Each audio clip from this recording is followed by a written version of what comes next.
Hi, I'm Jeremy. I'm Megan. And we are back with another episode of Recipes and Recollections. What are we cooking this month? We are making a frittata. It's from the West Pawnee Ranch, so it's called the WPR Frittata. Should be delicious. As usual, we'll start with the ingredients and stick around at the end and we'll learn a little bit about the Pueblo, Chile, and Frijoles festival. 6 corn tortillas. 3/4 cup, half and half. Oh, jeez. 4 cups of Pepperjack cheese. So we're gonna grate this. Did it call for Pepperjack? It says Jack cheese, which I'm assuming is Pepperjack. But Could be Colby Jack. Could be Colby Jack. We like Pepperjack, and I think it'll go well with the green chilies. 6 to 7 ounces green chilies, diced. Is that 6 to 7 ounces? This is actually 8 ounces because I love green chili and I didn't want to leave just one chili out. Where'd you get your chilies? I got them from our farmer's market, and he did tell me that they were from southern Colorado. Hopefully. Where in southern? Did he specify? No, or? he wasn't sure. So just he knew it was from the I southern. was like, are they hatch green chilies? And he was like, no, they're from Colorado. And I was like, score. Nice. That's what I want. Pueblo chilies for the win. Yes, Pueblo chilies forever. Half a teaspoon of salt. We're using coarse kosher salt. 10 eggs. 10? That seems like a lot. That's a frittata. It's like all egg. Is that what is frittata? Is that a Spanish word? Is it? Phone a friend. I don't know. Oh, you're 50-50? showing your age there. Who Wants to Be a Millionaire We got a reference. 50-50 on that one? Half a teaspoon of ground cumin for that Southwest flavor. Half teaspoon onion salt. Is it all right that it's powder? Yeah, I already had that, and I'll just add in a little extra salt and it'll be fine. You don't think it'll ruin the entire recipe? Nope, I don't. Jeez. Gosh. Half a teaspoon garlic salt. Half teaspoon black pepper.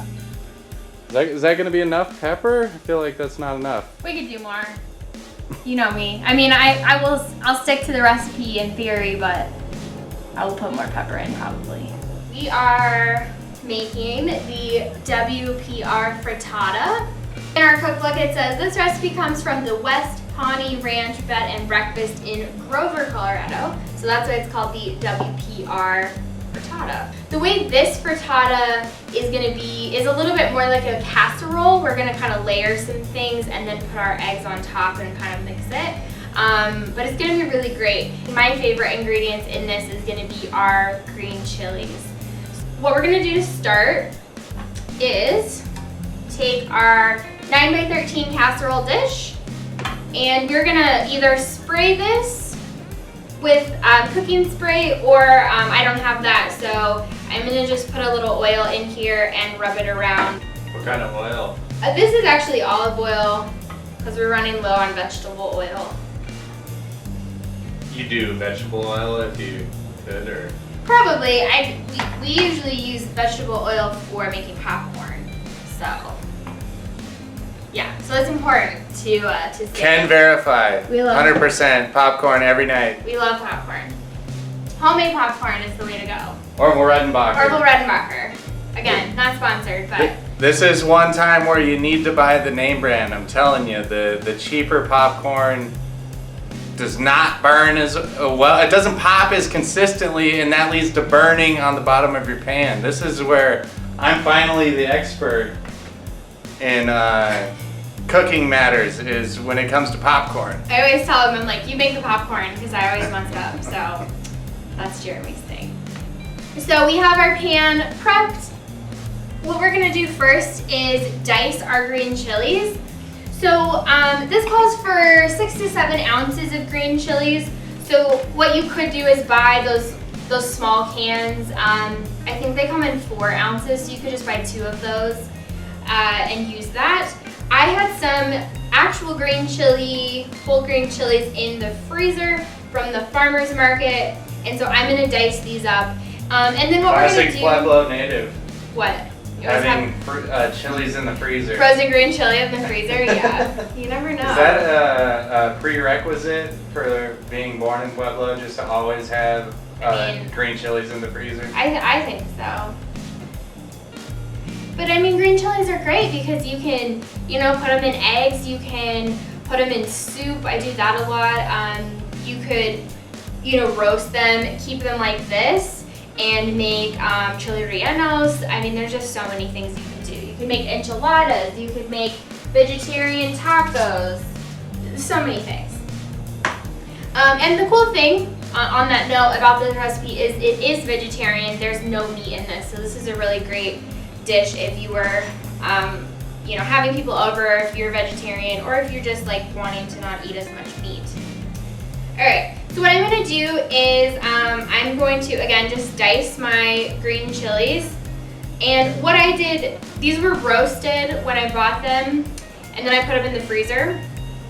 And then when I took them out of the freezer to let them thaw, after a while they were, pliable.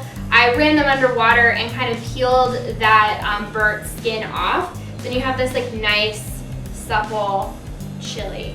And again, I'm just gonna do a rough dice of this. And that's gonna be the very bottom layer of our frittata. Oh, I forgot the biggest thing you could make is just like green chili stew, and you could make a slopper, or you could eat it just with tortillas. I mean, again, the possibilities. Do you remember the Food Network went to Pueblo and they did best slopper contest? Yes. And so the people were up in arms. They said Coors Tavern has the best slopper, but I can't remember the Food Network named it different. So I will tell you. So it's called Food Wars. I don't know if that's still a show. This was quite a while ago. I hope not after this debacle. So well, I guess for people that don't know, a slopper is very popular in Pueblo, very popular in southern Colorado, and it's traditionally an open-faced hamburger or cheeseburger with green chili stew on top. And then a lot of times you'll get like onions, sometimes French fries, and it's really, really good. Sometimes you'll see it called a Mexican hamburger. I've seen that at restaurants in other places. But yeah, so the Food Network came and they went to Coors Tavern, which is like an awesome dive bar. I think they have the best slopper. And then they also went to the Sunset. Oh, was it Inn. Sunset that one? Yeah. What? Have you had a slopper from there? No, well, They're not so I guess I'm not objective, but. So they said that that Sunset one, which I would also contest because I think the one from Coors is better. So if you ever are in Pueblo, try Coors Tavern. It's like downtown. But theirs I think are way better than Sunset. Sunset's like too big and they put a top bun on it, at least when I used to eat there, so. But if you have thoughts about sloppers, put them in the comments. I have a thought about the slopper, because one good thing, I don't know if they do this at the Sunset, but at Coors they offer a not just two, 3 patty slopper. You get 3, what would you call that? Like hamburger patties, all slopped together. Of course you're gonna do the French fries. Of course I'm gonna do the French fries, I guess. Fried potatoes are up to you. But the triple slopper, oh man, it's gotta be like 3,000 calories, but the best 3,000 calorie dedication you've done in your life, probably. So good. You're not gonna regret it. I mean, unless you get heartburn, then you probably want the Tums, ready. Have the Tums ready, This frittata is in the Southwest flavors section. So a lot of the recipes in this section have things like chilies, tortillas, cumin, so some of the same flavors that we're using today.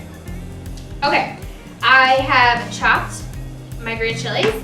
And what it tells us to do, spread half of the diced green chilies on the bottom of the casserole and top with 3 of the tortillas that are torn into like 1-inch squares. So I'm gonna just get a big handful and kind of just spread this out. It doesn't have to be a full layer on the bottom because when we mix our eggs and pour it over, it's gonna like seep into all the little areas.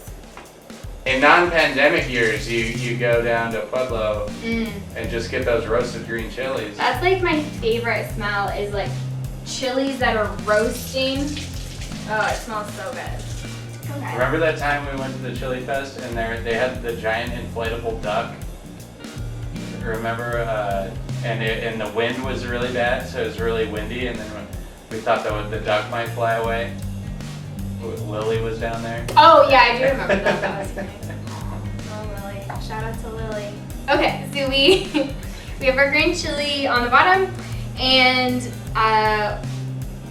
this recipe calls for 6 corn tortillas, and so for this first layer, we're just gonna use 3. And it says to tear them into 1-inch squares. Since I have a knife, I'm just gonna cut them, but you could really just loosely tear them. I think as long as all your pieces are kind of the same size, it'll be fine. That's kind of messed up to ask somebody to cut a circle into squares. Yeah, I don't know. Should we get into the square tortilla business? Ooh. Think it'd be easier to make a burrito with a square tortilla? Definitely easier to make a Taco Bell crunch wrap. Check out this gold mine. It's kind of embarrassing. Fire sauce, yeah. Meg doesn't want to keep it out, because leftover condiments aren't really the sign of high class, but this will go well in the frittata. Yeah, one thing that this recipe it does include in the list is picante sauce. It's just like salsa or any kind of hot sauce will be really good with this. So we have our green chilies and our tortillas on that first layer. And then the next thing we do is we're gonna add 2 cups of cheese. I wanted to buy a block of cheese because I actually think the flavor is a little bit better than when you buy it pre-shredded. That's just my personal preference. But if you want to just buy the shredded Pepperjack or Colby Jack, it's gonna be fine. All right, I have my 2 cups of shredded Pepperjack, and I'm just going to spread this. So it's almost kind of like you're making lasagna, sort of. Did you ever see that meme that was like, if you add a lasagna on top of another lasagna, it only becomes one lasagna? That's the power of lasagna. Ooh, I didn't know. That's funny. That's true. What's the largest lasagna in like Guinness? Do people do still the Guinness? Do like giant food? Is Guinness World Records still a thing? I think so. There's got to be a tallest or like largest biggest lasagna. It's like the pyramids. You have the tallest pyramid, you have the tallest lasagna, but then you also have like the largest, which is a different quantity, right? Like the largest is square footage or poundage of lasagna. Poundage. Is there a lasagna in the cookbook, do you think? Maybe. There might be. So we're gonna take 3 more tortillas, so that's a total of 6. And put that on our second layer.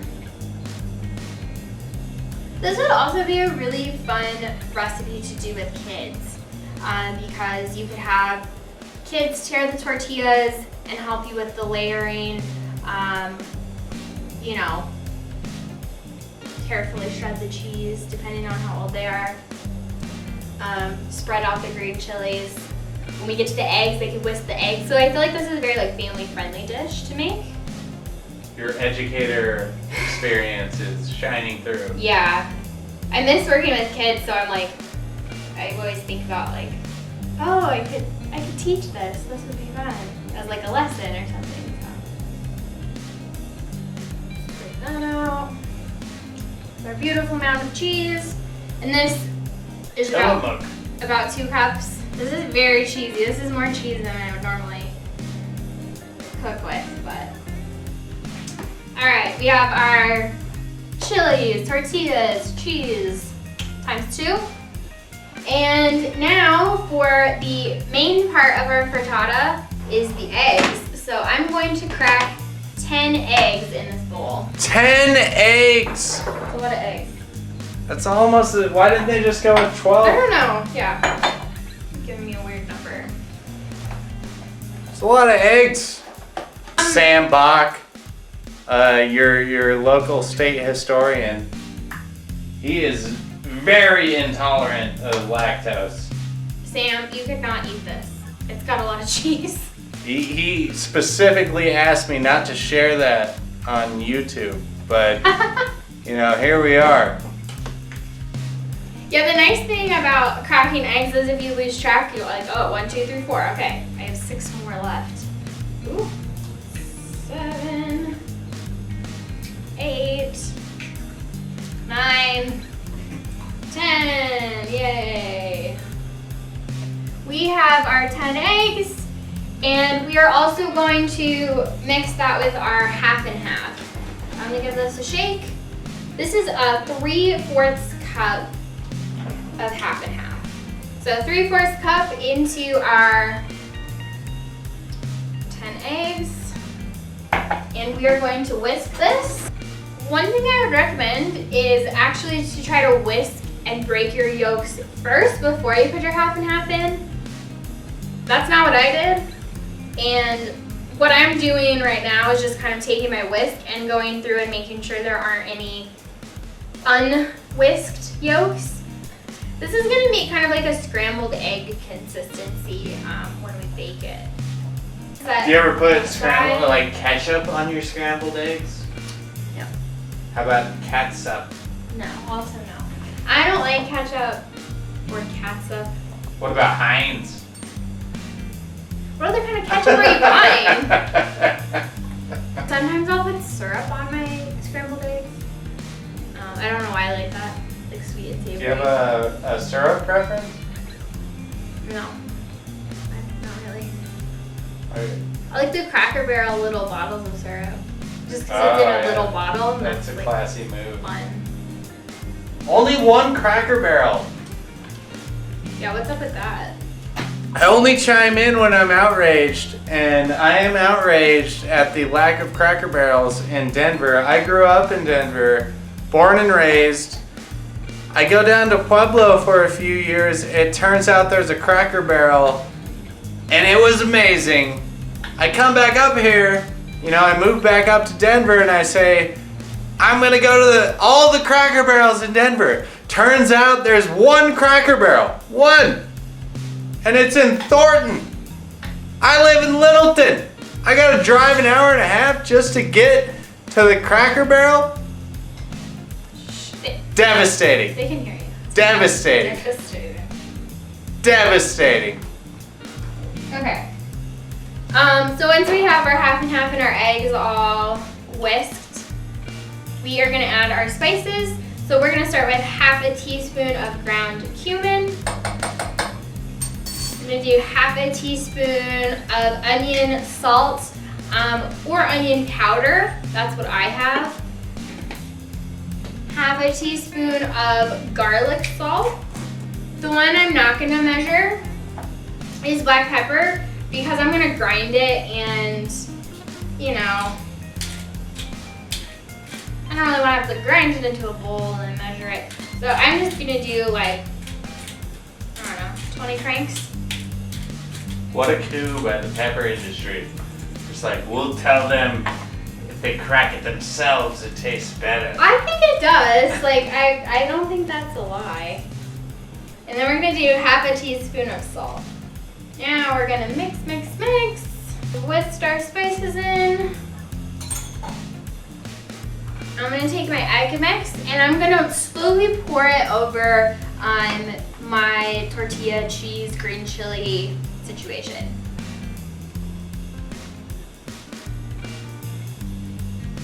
So we poured our egg mixture over, and what you'll see happen is it really it's so much liquid, it's gonna sink down, kind of get mixed in with all of the layers that we made. And then what we're gonna do is we are going to cover this with foil and refrigerate it overnight. That's probably Overnight? I know, that's probably like the biggest bummer about this recipe is that we can't eat it right away. But what we want to happen is for all of that goodness to really come together, all the flavors to meld, for the tortillas to soak up that egg. And then what we'll do is bake it in the morning, and then we'll eat it. So I'm gonna put some foil on this, pop it in the fridge, and we'll see you tomorrow. It's the next day. This has been in the fridge overnight. What I'm gonna do is just take off my foil and I'm gonna stick it in our oven. It's at 350 degrees and it's gonna bake for about 40 to 45 minutes. In it goes. And we're gonna do 45 minutes. See you soon. Our frittata is done. I pulled it out of the oven. It smells really good.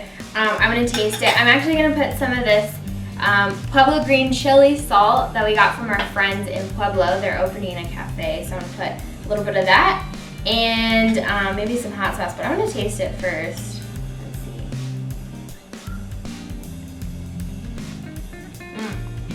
Looks hot. It's really, really good. The green chilies and the cheese and the tortillas, it's really awesome. Yum. Thanks for watching. I hope your WPR Frittata was as good as ours. I love eggs pretty much all times a day, so I'm excited to eat the leftovers we have from that. Now that we've done the cooking portion of Recipes and Recollections, let's go ahead and learn a little bit about the Pueblo Chili and Frijoles Festival. The Pueblo Chili and Frijoles Festival is a celebration like no other. Focused around the Pueblo chili, it's a food festival ripe with live music, cultural performances, and the constant aroma of roasting peppers. An annual showcase of local agriculture, shopping, and entertainment, the Harvest Festival takes place in downtown Pueblo on a weekend in late September. Created in 1994, the festival has become Pueblo's signature event. It draws an estimated 150,000 guests who pour millions into the local economy. Few could have guessed what it would become had they seen the first festival, which hosted a single pepper roasting vendor and a one-farmer market. Did I think we'd make it 25 years? Not a chance, said Rod Slyhoff, one of the creators of the festival. If we hit 3,000 people that first year, we were lucky. Now, it really draws a lot of people from outside of Pueblo County. That's why we kept it going. It's become a destination piece for us as far as tourism.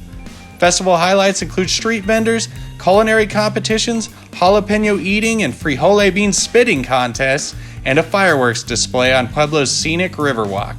Always central to the celebration and a whiff away is, of course, the Pueblo chili. Festival goers watch in awe as flames douse the rotating chili roasters before they stock up on chilies for their own recipes.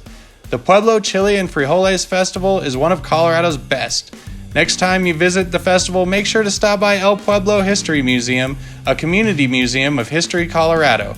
Located on Union, within the festival grounds, the museum hosts a complimentary celebration and offers a variety of exhibits to help you learn about Southern Colorado's rich history.